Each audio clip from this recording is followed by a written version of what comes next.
I'm Hanna Nordenhök, and I am the author of CAESARIA. I'm Saskia Vogel. I'm a writer and the translator of Hanna's wonderful book, which is a finalist for the 2024 Big Other Book Award for Translation. Thank you, John Madeira and Big Other. We're going to be reading a short extract from this novel set in southern Sweden. Take it away, Hanna. Yes.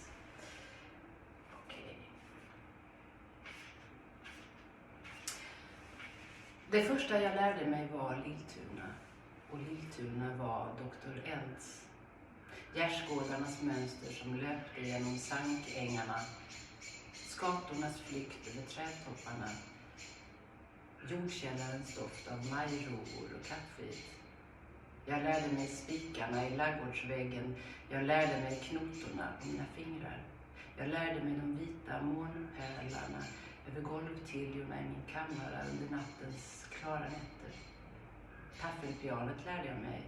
Jag satt på skruvpallen med nejlikebrodyren.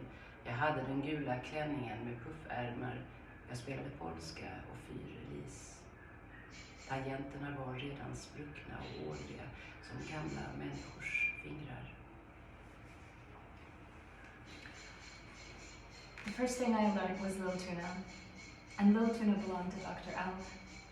Wattle fences crisscrossing the wetlands, magpies above the trees, the smell of young turnips and the cat shit in the cellar.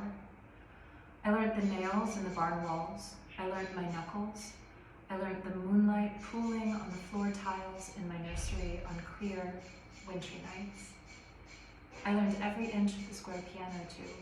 I sat on the screw stool with its embroidered carnations. I wore the yellow dress with the puffed sleeves. I played the polka and furlies. The keys were already cracked and veined like an old person's fingers. I learned the keys. I learned the screw stool. During my Saturday baths down in the kitchen, after my body had been lowered into the steaming tub, I always sat stiff and upright while my still damp hair was set in tight braids. Outside, the infinite evenings. Night birds volleyed messages until I drifted off. The first and last thing I wrote was Lilltuna. I slept, I woke, I played with my dolls. Outside was the forest.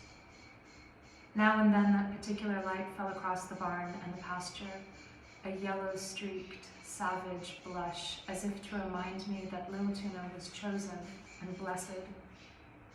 When the toys in my nursery broke, I simply added them to the wish list I kept in a lockable drawer in the little nightstand, making sure to cross out the old entries each time before handing it to Dr. Eld. New toys would always arrive to replace the discarded ones. After Beda and I were retrieved from the pond in the forest that morning, I was tucked back in with the old horse blankets in the nursery. My knees chafed against the wool through the linen. I smelt of forest and rotten apples. I watched the late summer flies slowly die between the double set of windows. On my 16th day of bed rest, Dr. Eld arrived. He came from the city in a hired cabriolet. He sat in the rattan armchair at the foot of the bed. He steepled his fingers. The armrests groaned under his great elbows.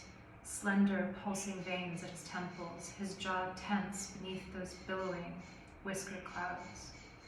I leaned on him, half squinting, my eyelids reluctant and heavy, as if the forest's enchanting air was still trembling against my face, just as it had against Beda's and mine that morning in the glowing light at the edge of the universe. He was disappointed, that much was clear. His feet were restless. A red-tinged evening light lay upon his high, untroubled brow. I listened to the silences before his words, to the rowan's wind-blown branches whipping the nursery window. The smell of old Mamselle Fanny's coffee rose from the ground floor. I turned to face the wall. I let him begin. He spoke the same words as he always had, tasting them, enticing himself with them, so they sounded unexpected and new, though the story he told was the same, the story of my creation. His forehead in the light, the armchair's gentle groan, the words like a crystal of rock sugar about to burst on his tongue. Then, how the woman who would soon become my mother had come to him in distress, how the cabriolets had skidded across the cobblestones in the golden summer rain outside the city's lying-in hospital.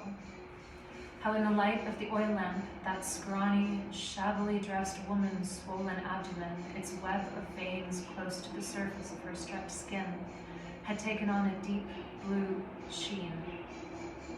Later, too, when she was already dead, how her belly had appeared to ferment and turn blue, how her body had laid there on the bed in a stream of daylight, by then opened and emptied and sewn back up with sturdy catgut sutures. The rain light, the clang of instruments in the enamel bowls. Later, how he cut me out and into life, as one lifts a shimmering pearl from an oyster. Sometime after that, he took me to Little Tuna. Thank you so much. We hope you enjoy this book. Thank you.